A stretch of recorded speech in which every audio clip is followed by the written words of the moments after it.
Hello everyone, నేనైతే ఈరోజు గోల్కొండ వచ్చేసాను.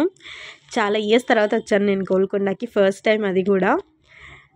ఇప్పుడు గోల్కొండలో మొత్తం పైకి వెళ్తున్నాను.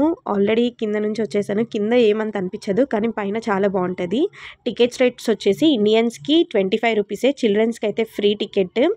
అండ్ క్యాష్ మాత్రమే పెట్టుకొని వెళ్ళండి. ఎక్కడ ఫోన్పే యూస్ చేయొద్దు, అసలు ఫోన్పే అలో లేదు. అండ్ ఇక్కడ వచ్చేసి షాప్లో మీరు ఏమి కొనుక్కోలేరు. పైకి వెళ్తే వాటర్ బాటిల్ అండ్ ఫుడ్ కంపల్సరీగా తీసుకెళ్ళండి. ఫుడ్ అంటే క్యారీస్లో తీసుకెళ్తే అలో లేదు, స్నాక్స్ అయితే తీసుకొని వెళ్ళొచ్చు, కానీ వాటర్ బాటిల్ కంపల్సరీగా తీసుకెళ్ళండి. ఎందుకంటే అది ఎక్కాలి, ఎక్కేటప్పుడు చాలా అలసిపోతాము. నేనైతే చాలా అలసిపోయాను.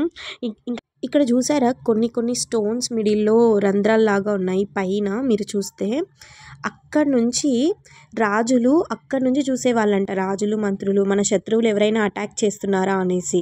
అందుకనే అప్పటి కాలంలోనే అంత ఎత్తు గోడలు కట్టారు. అక్కడ నుంచి చూస్తే అసలు సిమెంట్తో కాదు కట్టింది, ఇప్పుడు కట్టేవన్నీ తొందరగానే పాడైపోతున్నాయి. కానీ అవి చూడండి 1672 BC ఇయర్లో అనమాట. అంత ఇయర్స్లో కట్టినది కూడా ఇప్పటి వరకు ఉంది. ఇదైతే బావి, ఈ బావిని క్లోజ్ చేసేసారు. ఇక్కడైతే మహంకాళి టెంపుల్ ఉంది గోల్కొండలో పైన, చాలా బాగుంటుంది. నేను అంత అలసిపోయాను, ఒక్కసారి టెంపుల్ చూడంగానే ఎంత ప్రశాంతంగా అనిపించిందో. ఈమె మహంకాళి అమ్మవారు చాలా పవర్ఫుల్, చాలా ఇయర్స్ నుంచి ఉంది ఆ టెంపుల్ కూడా. ఎవరైనా వెళ్ళి చూడాలనుకుంటే వెళ్ళి చూడండి. పైన మొత్తం పైన ఉంటారు టెంపుల్. చాలా చాలా బాగుంది, అసలు చాలా పీస్ఫుల్గా ఉంటుంది. సేమ్ మన విలేజ్లో లాగానే అనిపిస్తుంది. అండ్ ఇదైతే ఎంట్రన్స్లో అనమాట. ఒక చిన్న పాప టూరిస్ట్ అమ్మాయితో నేను ఫొటోస్ తీసుకున్నాను. ఇక్కడ చూస్తే వ్యూ మొత్తం పైకి వెళ్ళేస్తే వ్యూలో ఆ పిక్స్ అవన్నీ చాలా చాలా బాగున్నాయి. ఒక కొంచెం దూరంలో గోల్కొండ నుంచి చెరువు ఉంటుంది, ఆ చెరువు కూడా కనిపిస్తుంది చూడండి. ఎంత బాగా వ్యూ కనిపిస్తుందో అసలు. వెనకల ట్రీస్ అన్నీ ఉన్నాయి.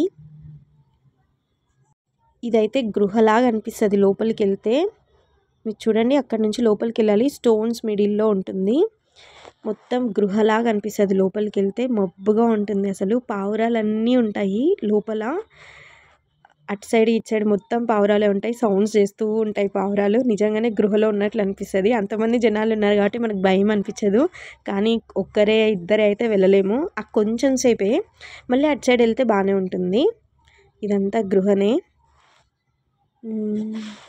అక్కడ చూసారా అసలు అవన్నీ ఎలా కట్టారో కదా. ఇవన్నీ అయితే కొన్ని జైల్స్ అనమాట. ఇందులో నార్మల్ జైల్స్, శ్రీరామదాసును బంధించిన చోటు కూడా ఉంది. ఆ వీడియో అయితే మిస్ అయింది, నేను మళ్ళీ మీతో షేర్